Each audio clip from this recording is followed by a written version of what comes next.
வேளம் இளைஞனாகிய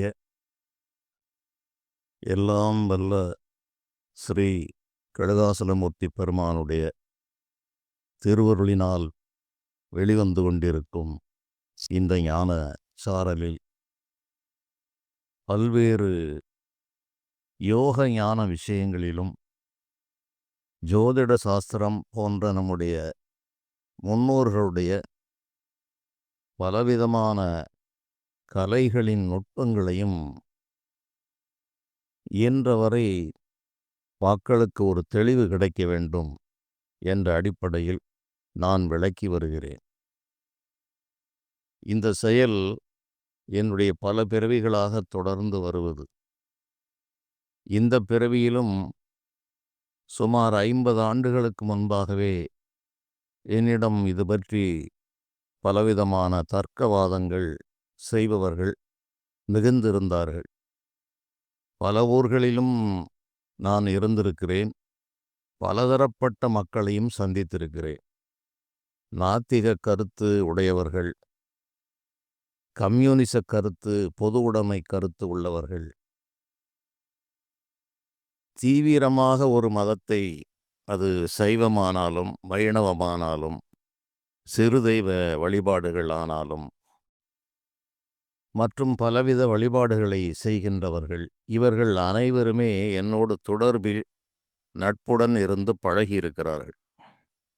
பலதரப்பட்ட மக்களுடைய கருத்துக்களை நான் கேட்டிருக்கிறேன். அதில் என்ன கூறப்பட்டிருக்கிறது என்பதையும் நான் படித்து தெரிந்திருக்கிறேன். அவர்களோடு நீண்ட நெடிய விவாதங்களும் நடத்தியதும் உண்டு.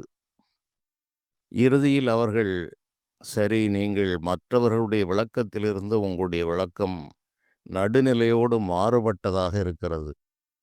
ஆகவே உங்கள் விளக்கத்தை நாங்கள் மறுப்பதற்கில்லை என்று கூறியவர்கள் அதிகம். நாத்திக கருத்துடையவர்களிலே மிக தீவிரமானவர்களெல்லாம் என்னோடு நெருங்கிய நட்பில் இருந்தார்கள். இவற்றையெல்லாம் பெரிதாக எதிர்கருத்துக்களை பொதுவாக கண்டு எதிர்கருத்துக்களை கண்டு வேகப்படுபவன் தன்னுடைய கருத்திலே தெளிவில்லாதவன் என்று இந்த தர்க்கவாதங்களில் அப்படி ஒரு அமைப்பு உண்டு. யார் ஒருவருக்கு எதிர்கருத்தை கண்டு மனம் கிளர்ச்சி அடைகிறதோ, மனம் பதைக்கிறதோ, அவர்கள் தங்களுடைய கருத்திலே அவர்களுக்கு உறுதித்தன்மை இல்லை என்பது பொருள். இதற்கு ஒரு சின்ன உதாரணம் நான் சொல்லுகிறேன். இவை சரித்திர நிகழ்வுகள். ஆதிசங்கரருடைய வாழ்க்கையிலே நம்முடைய நாட்டிலே பல மதங்கள் இருந்திருக்கிறது. அவற்றையெல்லாம் நாம் முழுதும் தெரிந்து கொள்ள முடியாத காரணத்தால் இன்று இருக்கிற சில சின்ன சின்ன விஷயங்களை வைத்து தர்க்கவாதங்கள் செய்கிறோம். நியாய நியாய சித்தாந்தம் என்று ஒன்று நம் நாட்டிலே உண்டு. அதை கௌதமர் என்பவர் அந்த நியாய சித்தாந்தத்தை உருவாக்கினார். வைசேசிக மதம் என்று ஒன்று இருக்கிறது. சாங்கிய மதம் என்று ஒன்று இருக்கிறது. யோகம் என்பது பதஞ்சலி முனிவரால் அருளப்பட்டது. மீமாம்சை என்று ஒன்று இருக்கிறது. அது பூர்வ மீமாம்சை, உத்தர மீமாம்சை என்று இரண்டாக, கர்ம மீமாம்சை என்றெல்லாம் அது பலவிதமாக கூறப்படுகிறது. சாருவாகம் என்ற ஒரு மதமும் உண்டு. லோகாதய மதம், ஆசீவகம், பௌத்தம், சமணம், வைணவம், சைவம் என்று அது அனைவருக்கும் தெரியும். அறுவகை சமயம், கௌமாரம், சாக்தம், சௌரம் என்று அது 6 விதமான சமயங்களாக ஆதிசங்கரர் வகுத்தார் என்று கூறப்படுகிறது. இதில் சார்வாகம் என்பதுதான் இந்த பகுத்தறிவு என்று சொல்கிற இந்த கம்யூனிசத்தினுடைய ஒரு அடிப்படை. பொருள் முதல்வாதம், எண்ண முதல்வாதம் என்றெல்லாம் மிகப்பெரிய குழப்பமான விஷயங்கள் எல்லாம் பேசப்படும். இந்த சார்வாக மதம் பொருள்தான் முதலில் வந்தது என்று கூறுவது சார்வாகம். இந்த மேலே கூறிய நியாயம், வைசேசியம், சாங்கியம், யோகம், மீமாம்சம் எல்லாம் இவர்கள் இறைவன் என்று கூறவில்லை. நியாய மதத்தில் அவர்களுக்கு பிரதான பொருள் தர்க்கம் என்பதுதான். தர்க்கம், தரிசனம் என்று அவர்கள் கூறுகிறார்கள். வைசேசிகம் என்பது அனுபவ அறிவு, அதுவே உயர்ந்தது என்று கூறுகிறது. சாங்கிய யோகம் என்பது இறைவனை புருஷன் என்று கூறுகிறது. இப்படி ஒவ்வொருவரும் இந்த இறைவன் என்று கூறுபவர்கள் மிக குறைவு. தர்மம் என்று கூறுவது சமண மதம். பௌத்தமும் அவ்வாறு அறிவே சிறந்தது என்று கூறுகிறது. ஆனால் அனைத்துமே ஒரு பொருளை பல பல பெயர்களிலே கூறுவது என்பது அன்று தொட்டு இன்று வரை இருந்து வருகிறது. அதனால் இந்த ஆதிசங்கரருடைய காலத்திலே அவர் பல மதங்களை, அப்போது அதிகமான ஆதிக்கத்தில் இருந்த சமண மதங்கள், இந்த மீமாம்சகர்கள் இவர்களோடு வாதிடும்போது, இந்த மீமாம்சகத்திலே இந்த மண்டன மிஸ்ரர் என்று ஒருவர் மிகச்சிறந்த ஒரு அறிஞர், அவரை வாதிட்டு வெல்வது மிக மிக கடினம் என்று இருந்த காலத்தில் அவர்கள் இறைவனை ஏற்றுக்கொள்ளும் நிலையில் அவர்கள் இல்லை. அவர்கள் கர்மகாண்டத்தின் மூலமாக இறைவனை அடையலாம் என்பது அவர்களுடைய கொள்கை. இறைவன் என்பவர் பலதாதா என்று சொல்லக்கூடிய ஒரு இறைவன் ஒருவன் இல்லை என்பதும், அத்வைதத்திற்கு அத்வைதம் என்பது இறைவனே இல்லை என்றால் அத்வைதம் என்ற பேச்சுக்கு இடமில்லை. அவ்வாறு நாத்திக மதம் என்று கூட நம்மிடையே இருந்திருக்கிறது. இறைவன் என்பதை ஏற்றுக்கொண்டவர்கள் மிக குறைவு. அவர்கள் அறிவு, புருஷன், காரணம் என்று பல விதங்களில் ஒவ்வொன்றுக்கும் ஒரு பெயரை சூட்டினார்கள். இந்த பெயரிலும் இந்த தர்க்கவாதங்களிலும் இது இவையெல்லாம் மனதை பண்படுத்துவதற்காக ஏற்பட்டதே தவிர, இதில் எது சரியானது என்பதை காலப்போக்கில் அனுபவ ரீதியாக பல பிறவிகளில் பட்டு தெரிந்துதான் ஒரு முடிவுக்கு வர வேண்டும். அவ்வாறு பட்டு தெரிந்து முடிவுக்கு வந்து அதை அனைத்தையும் ஒன்று திரட்டித்தான் நம்முடைய ஞானிகள் பிற்காலங்களிலே ஒரு தெளிவான பாதையை வகுத்து கொடுத்தார்கள். இப்போது நான் சொல்ல வந்த விஷயம், ஆதிசங்கரர் இந்த மண்டன மிஸ்ரரோடு வாதிட்டு வெல்ல வேண்டும் என்று சென்றபோது, அவருடைய அந்த மண்டன மிஸ்ரருடைய மனைவி சரஸ்வதி தேவியினுடைய அம்சத்தை பெற்றவர் என்று கூறுவார்கள். அவருடைய பெயர் உபயபாரதி என்று கூறப்பட்டிருக்கிறது. பாரதி என்றால் சரஸ்வதிக்கு ஒரு பெயர். உபயபாரதி என்றால் சரஸ்வதியினுடைய அம்சத்தில் இருந்தவர். அவர் இவரை காட்டிலும் அதிமேதாவியான, அதி புத்தி கூர்மையுடைய அந்த பெண்மணி. அப்போது இருவருக்கும் அந்த வாத பிரதிவாதங்களுக்காக ஏற்பாடு செய்யப்பட்டது.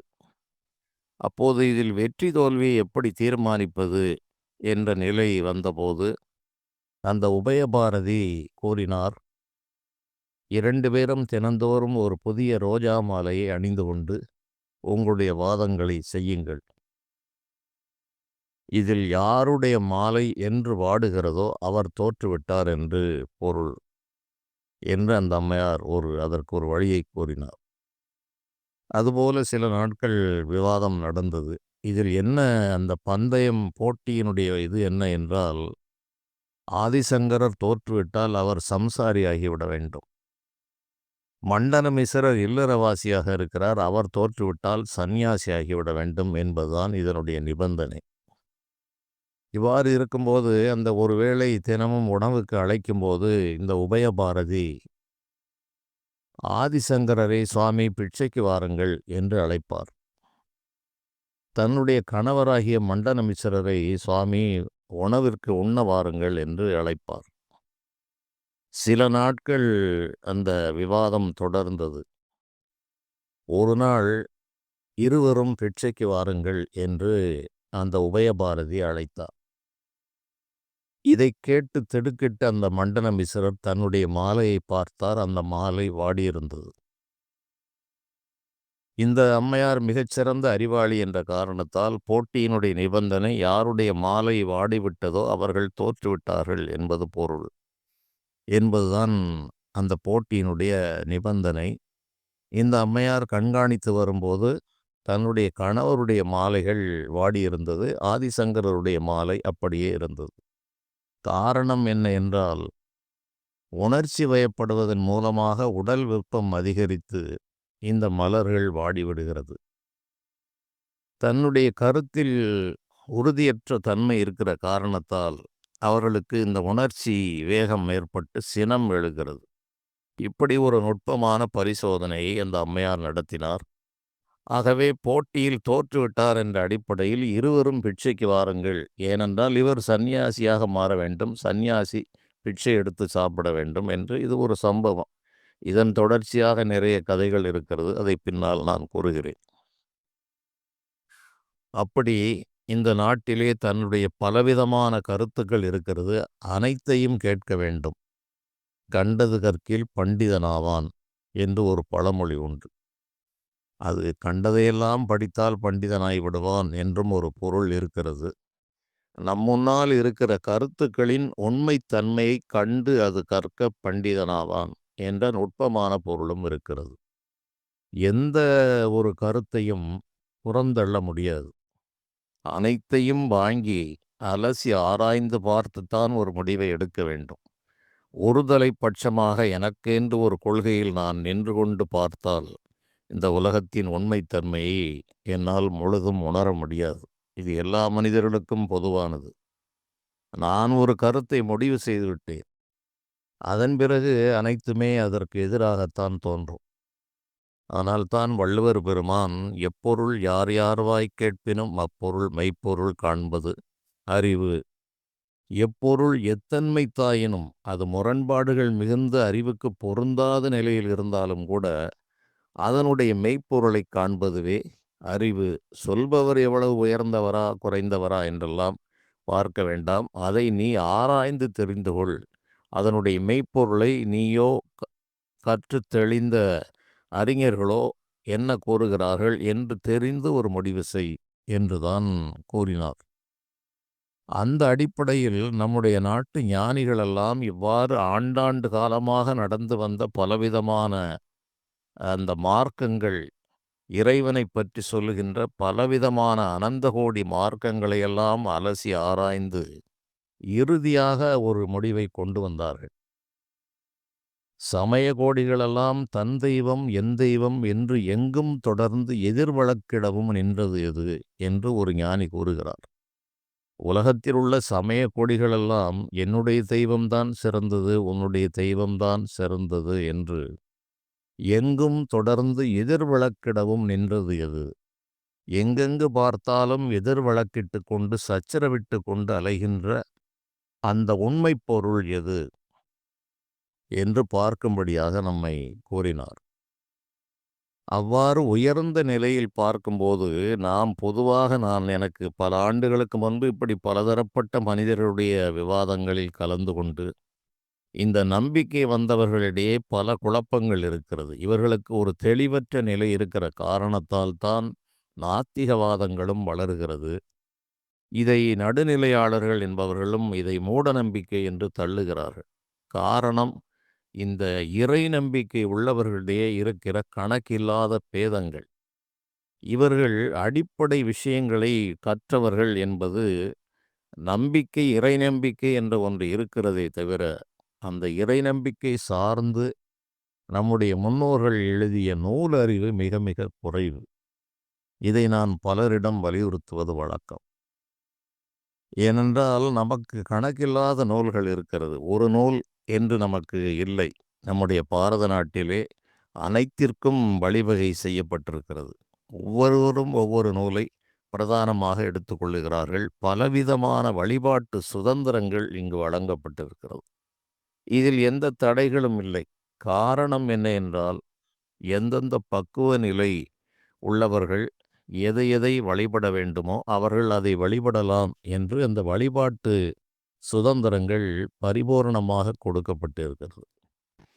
இதை நீங்கள் உங்கள் பக்குவத்திற்கு தக்கவாறு எடுத்துக்கொள்ளுங்கள். சந்தைக்கடையிலே பலவிதமான பொருள்கள் இருக்கிறது. நமக்கு எது தேவையோ அதைத்தான் நாம் வாங்குகிறோம். அப்படி ஒரு சுதந்திரம் நம் நாட்டில் இருக்கிற காரணத்தால் இந்த சமய பிணக்குகள் ஆண்டாண்டு காலமாக இருந்தே வருகிறது. அதனால்தான் பட்டினத்துப் பெருமான் ஒன்றென்றிரு தெய்வம் உண்டென்றிரு என்று கூறினார். தெய்வம் உண்டு என்று இரண்டாவதாகவே கூறினார். ஒன்றென்றிரு என்றுதான் முதலில் கூறினார். முதலில் தெய்வம் ஒன்று என்ற நம்பிக்கைக்கு வா, அதன் பிறகு தெய்வம் உண்டு என்று நம்பிக்கைக்கு நீ வர வேண்டும் என்று கூறினார்கள். ஆகவே இந்த நூலறிவு பலரும் என்னென்ன சொல்லியிருக்கிறார்கள் என்பதை ஆழமாக புரிந்து ஏற்றுக்கொள்ளாமல் ஒருதலை சார்பாக நின்று கொண்டு என் தெய்வம் உயர்ந்தது, உன் தெய்வம் உயர்ந்தது என்று ஒரே சமயத்திற்குள் பல பிளவுகள் நம் நாட்டிலே நடந்த நிகழ்வுகளெல்லாம் இருக்கிறது.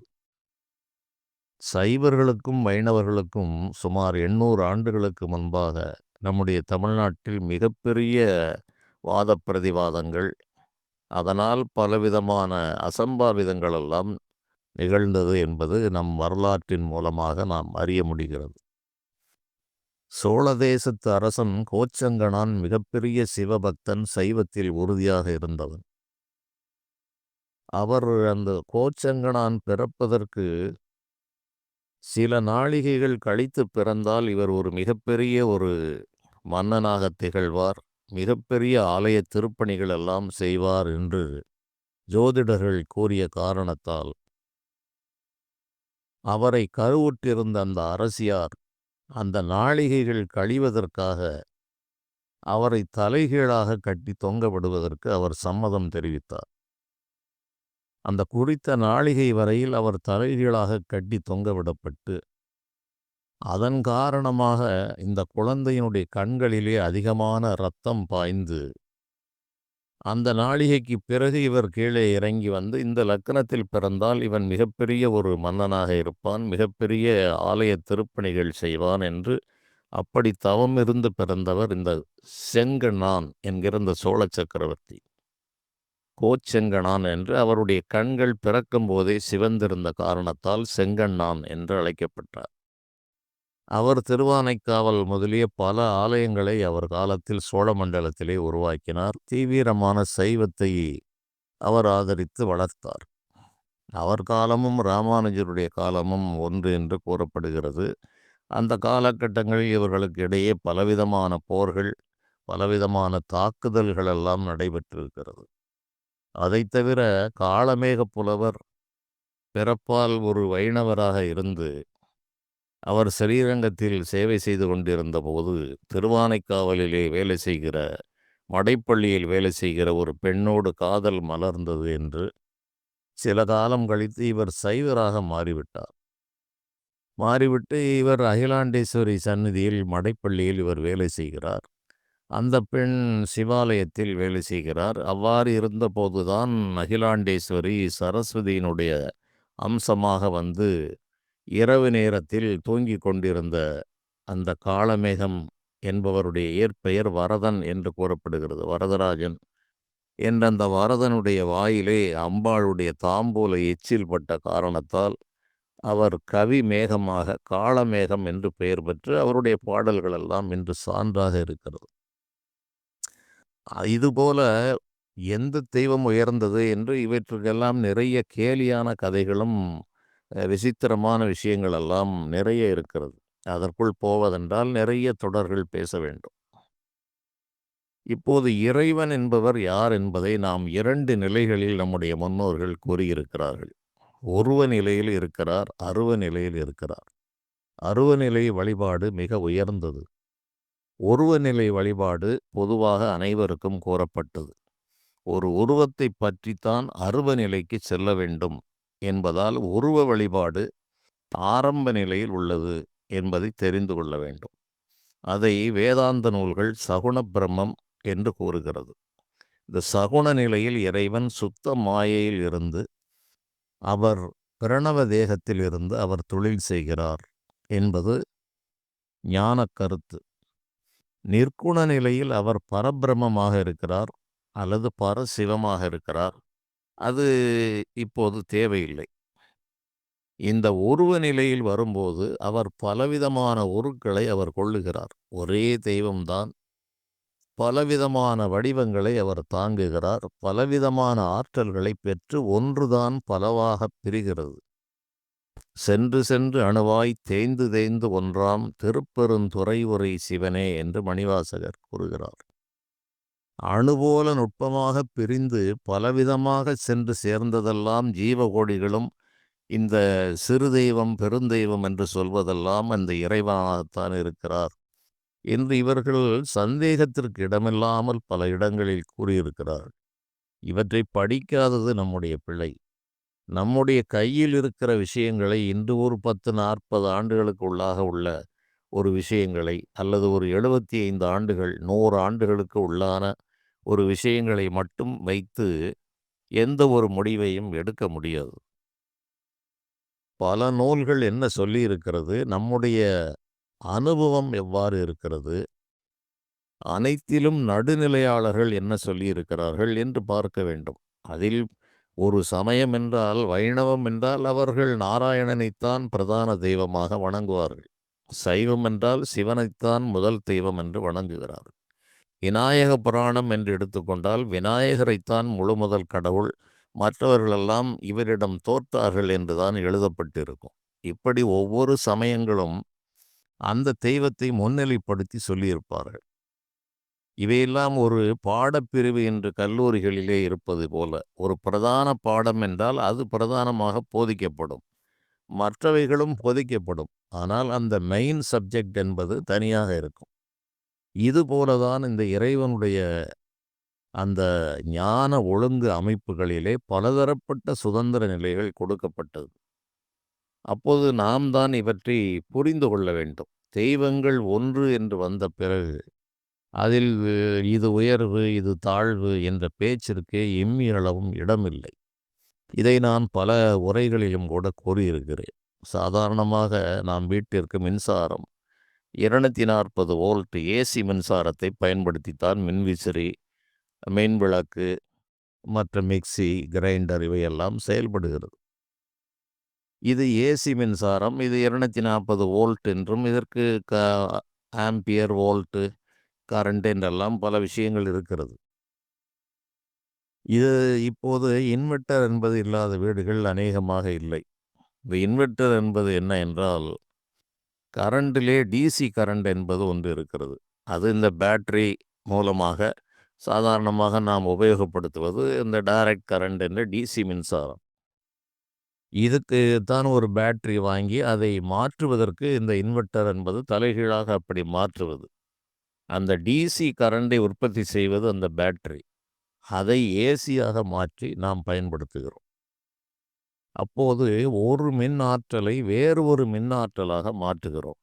இதில் என்ன பிரிவு இருக்கிறது, இதில் என்ன ஏற்றத்தாழ்வு இருக்கிறது, உபயோகத்திற்கு தக்கவாறு நாம் இதுபோல மனிதர்களே ஒரே சக்தியை ஒரு பொட்டன்ஷியல் பலவிதமான உருமாற்றங்களை அடைகிறது.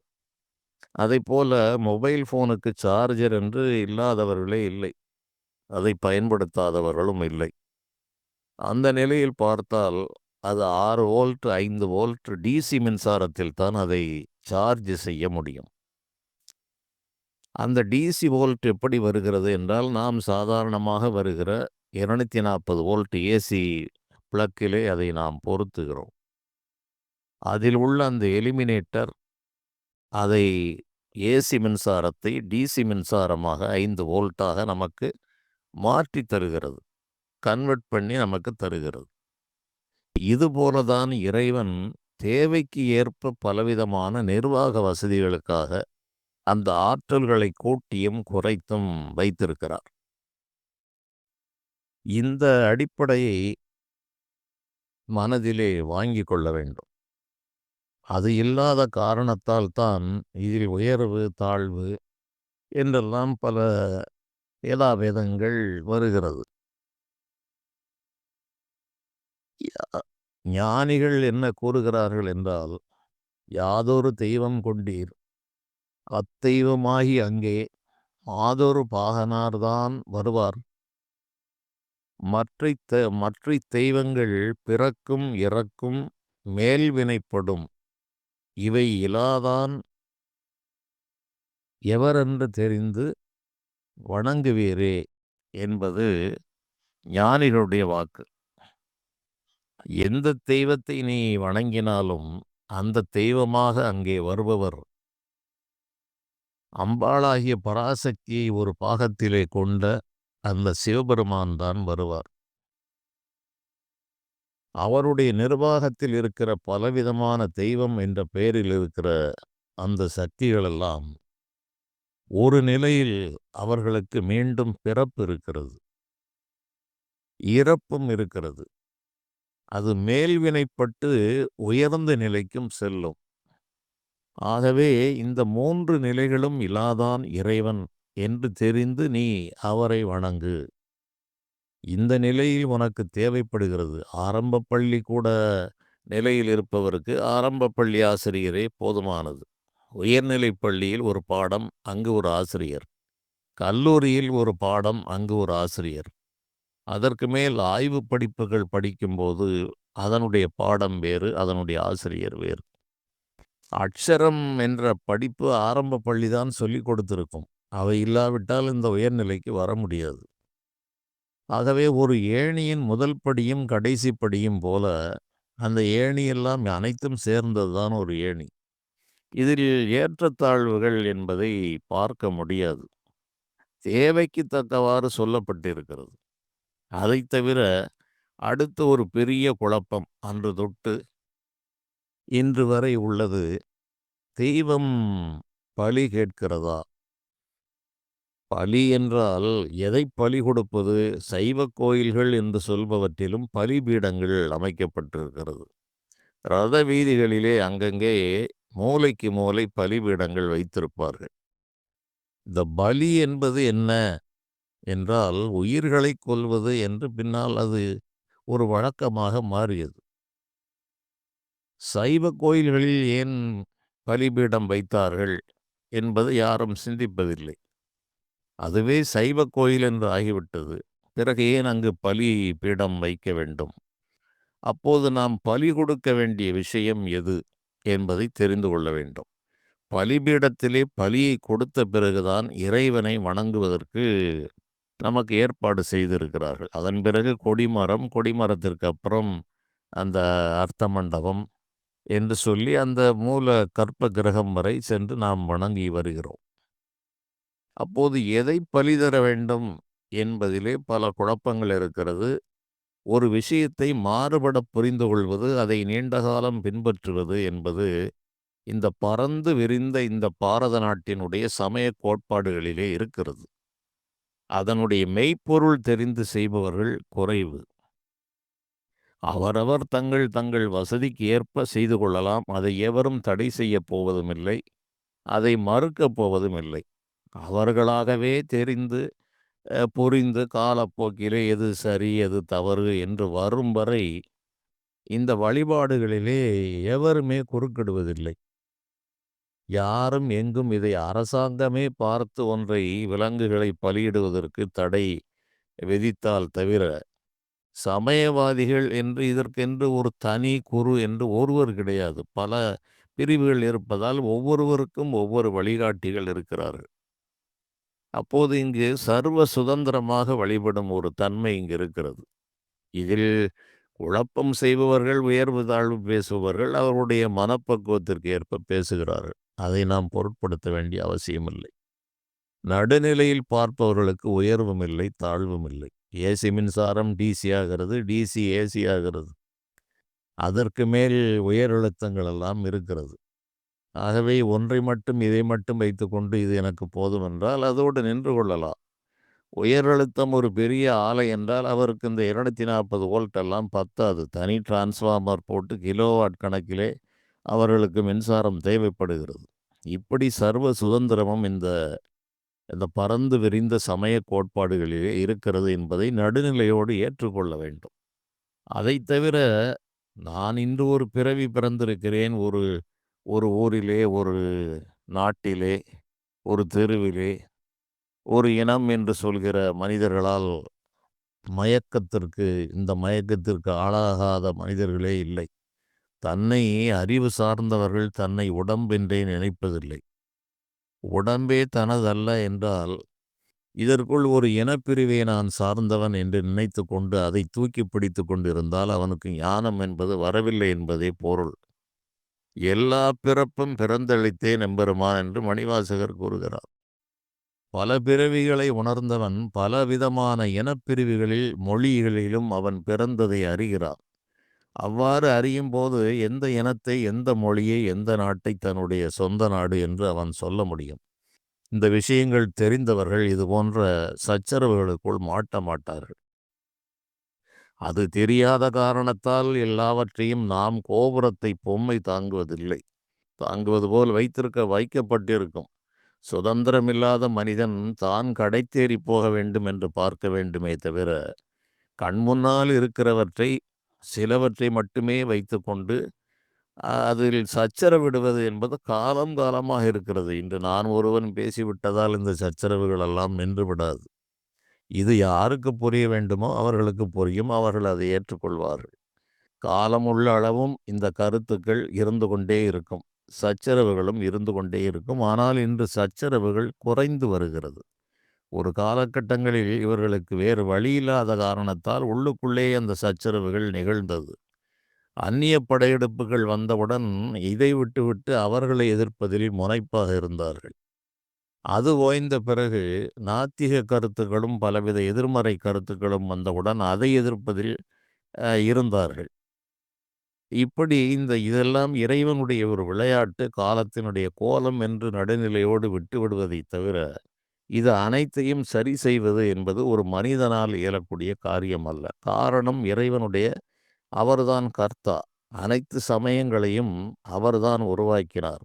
அனைத்து வழிபாட்டு முறைகளையும் அவருடைய நிர்வாகமே மனித மனத்தின் மூலமாக தூண்டி செயல்படுத்துகிறது. அது நியாயமோ அநியாயமோ அந்த செயல்களுக்கெல்லாம் பொறுப்பாளன் இறைவனாகவே ஆகிறார். இது மேல்நிலையில்.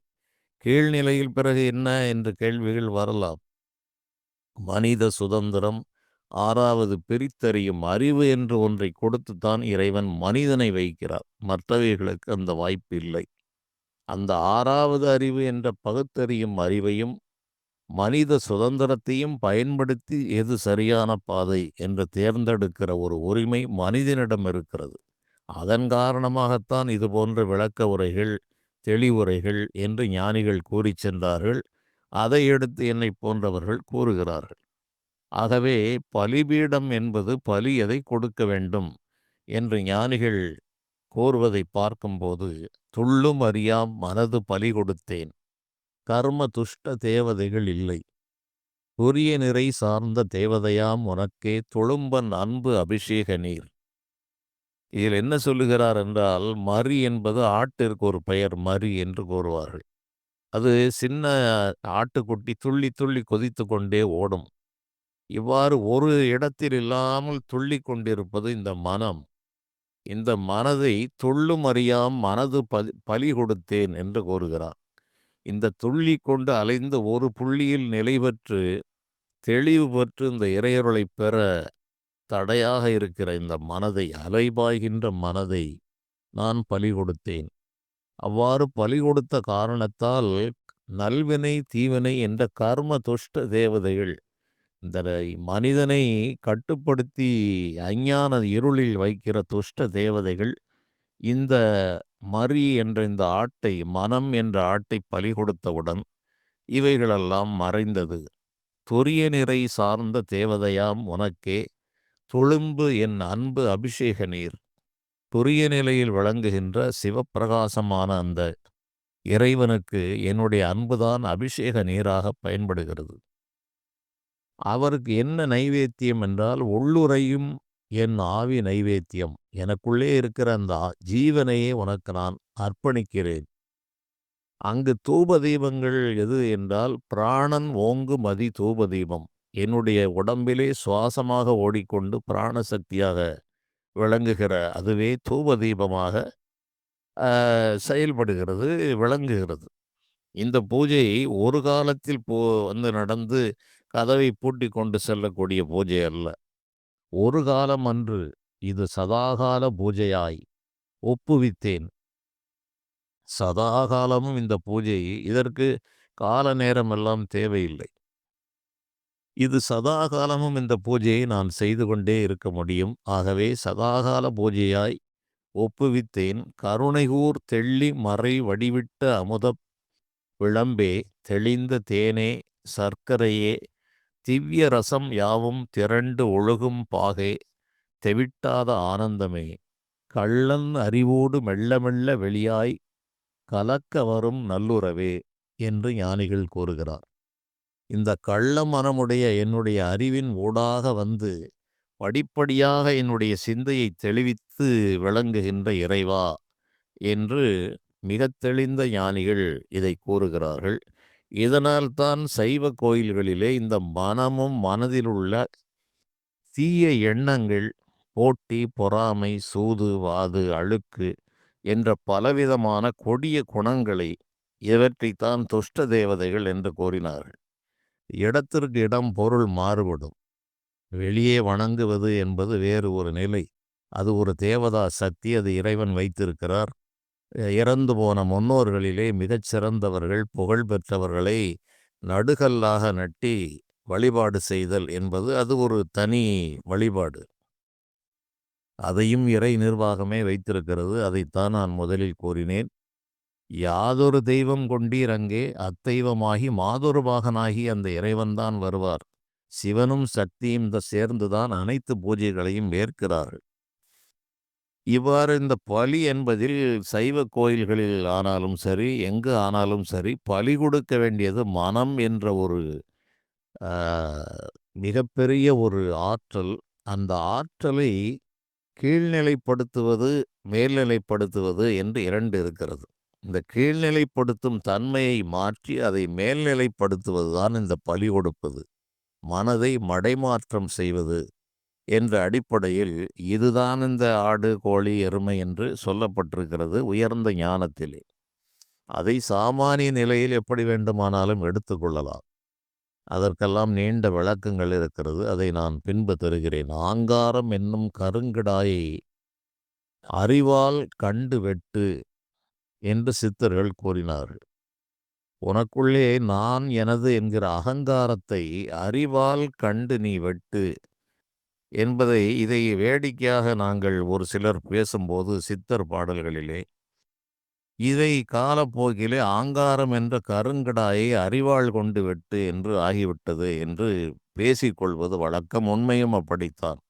ஆங்காரம் என்னும் கருங்கிடாயை அறிவால் கண்டு வெட்டு என்பது சித்தர்கள் பரிபாஷையாக சொன்னார்கள். 2 கடா உண்டு இவ்வூரின் கண்ணே, 2 கடாவிற்கும் ஒன்றே தொழும்பன், 2 கடாவில் ஒன்று வீசி பிடிக்கில் 2 கடாவும் 1 கடா ஆகுமே என்பது திருமூலர் பெருமானுடைய திருமந்திரம். அதிக விளக்கம் தேவைப்படுகிறது. அதுவும் கடா என்றுதான் சொல்லப்பட்டிருக்கிறது. ஆட்டுக்கடா. அந்த இடத்தில் அது ஆட்டுக்கடாவா என்றால் மூச்சுக்கால ஆற்றை 2 கடா, இடைகலை பிங்கலை என்று 2 கடா என்று சொல்லுகிறார். இந்த 2 கடாக்களையும் ஆடுகளையும் அங்குமிங்கும் அலைந்து ஓடிக்கொண்டிருக்கிற ஆட்டை பிடித்து அடக்கி 1 கடாவாக மாற்று என்று சித்தர் பாடல்கள், ஞானிகள் பாடல்களில் வருகிற வார்த்தைகளெல்லாம் மிக மிக நுட்பமான பொருள் உடையது. ஆகவேதான் நான் முதலில் கூறினேன், அனைத்து நூல்களையும் கற்க வேண்டும். கற்று பார்த்து அறிந்து உணர்ந்து ஒரு நடுநிலையான முடிவுக்கு வர வேண்டும். ஒரு முடிவில் நின்று கொண்டு பல விஷயங்களை ஆய்வு செய்ய முடியாது, ஆய்வு செய்யக்கூடாது. அது எது எப்படி இருந்தாலும் ஒரு ஞான நிலை தெளிந்தவர்களுக்கு பேதாபேதங்கள் இல்லை. அவர்களுக்கு விருப்பு வெறுப்புகள் இல்லை. வேண்டுதல் வேண்டாமை இலான் என்றுதான் வள்ளுவர் பெருமான் இறைவனை கூறுகிறார். வேண்டுதலும் இல்லை, வேண்டாமையும் இல்லை. படைப்புக்கெல்லாம் அவர்தான் பொறுப்பாளி என்றால் ஆரம்ப காலங்களிலே என்னிடம் கூறுவார்கள், இந்த பூ இறைவனுக்கு உகந்தது, இந்த அபிஷேகம் இறைவனுக்கு உகந்தது என்று கூறும்போது நான் கூறுவேன், அப்பா, படைப்பெல்லாம் இறைவனுடைய படைப்பு. அதில் விருப்பு வெறுப்பு மனிதனுக்குத்தான் இருக்கிறது. இந்த பூவிலே அவர் மகிழ்கிறார், இந்த அபிஷேகத்தில் மகிழ்கிறார் என்றால் அவருக்கு துக்கமும் இருக்கும். மகிழ்ச்சி எப்போது வருகிறதோ அப்போது அவருக்கு துன்பமும் வரும். இந்த இருவினை வாதனைகள் ஞானிகளுக்கே இல்லை. இறைவனை சர்வ சிருஷ்டிக்கும் அதிபதியாக இருக்கும்போது அதை ஒன்றை அவர் விரும்புகிறார், ஒன்றை விரும்பவில்லை என்பதெல்லாம் மனிதர்களுக்காக சொல்லப்பட்டதப்பா. இது சகுனநிலை வழிபாடு. உருவ வழிபாடுகளிலே சில சில பொருள்களை பயன்படுத்தினால் உனக்கு அந்த அருள் சக்தியை ஈர்க்கும் என்ற அடிப்படையில் உன்னுடைய உய்விற்காக, உன்னுடைய உயர்விற்காக கூறப்பட்டது. அது இறைவனுக்கு நீ அதை பொருத்தி பார்க்காதே என்று நான் பலருக்கும் கூறுவது வழக்கம். அது பால் அபிஷேகம் செய்ய வேண்டும், இந்தந்த பூக்களால் அபிஷேகம் செய்தால் இன்னென்ன பயன்கள் கிடைக்கும் என்று அது மிகப்பெரிய ஒரு சாதாரண நிலைக்கெல்லாம் வந்துவிட்டது.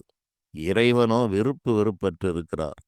அவர் சகுன நிலையில் இருந்து கொண்டு அருள் செய்யும்போது சுத்த மாயையிலிருந்து அவர் பிரணவ தேகத்தில் தொழில்படுகிறார். மாமிச உடம்பை இறைவன் எடுப்பதே இல்லை.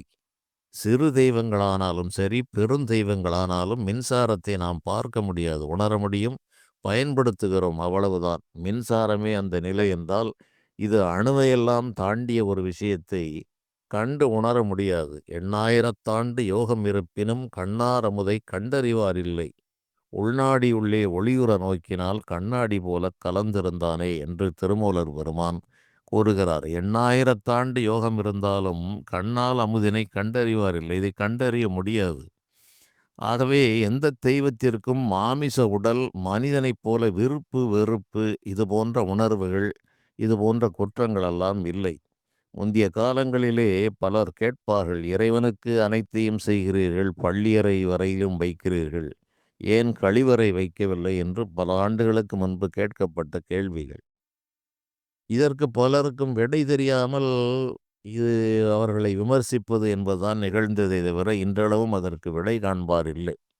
அவர்களுக்கு இறைவனுக்கு சாப்பாடு போடுகிறீர்கள் நைவேத்தியம் என்று, சகல உபசாரங்களும் செய்கிறீர்கள், அபிஷேகம் நீராட்டு நடக்கிறது, பள்ளியறை என்று வரை கொண்டு செல்கிறீர்கள், அப்போது கழிப்பறை எங்கே என்பது சிலருடைய கேள்வியாக இருந்தது. அதனால் பலருக்கும் கோபம் வந்ததை தவிர அதற்கு விடை கூற முடியவில்லை. காரணம் என்ன என்றால், இறைவனை ஒரு மனிதன் போலவே பாவித்து ஒரு ஆரம்ப நிலையில் அதை வைத்தார்கள். அதற்கு மேலே செல்ல வேண்டும் என்ற அடிப்படையில் அந்த ஆரம்ப பள்ளிக்கூடங்கள் ஒரு நுழைவாயிலாக செயல்பட்டது. நான் 80 வயதானாலும் இந்த ஆரம்ப பள்ளியை விட்டே போக மாட்டேன் என்று இருந்தால் இது போன்ற பலவிதமான கேள்விகள் வந்து கொண்டேதான் இருக்கும். அதற்கு ஒருபோதும் விடை கூற முடியாது. இதற்கு உங்களிடம் விடை இருக்கிறதா என்றால் என்னிடம் விடை இருக்கிறது. அந்த விடையை புரிந்து கொள்ளும் மனநிலை எத்தனை பேருக்கு இருக்கிறது என்பதுதான் இங்கு கேள்வி.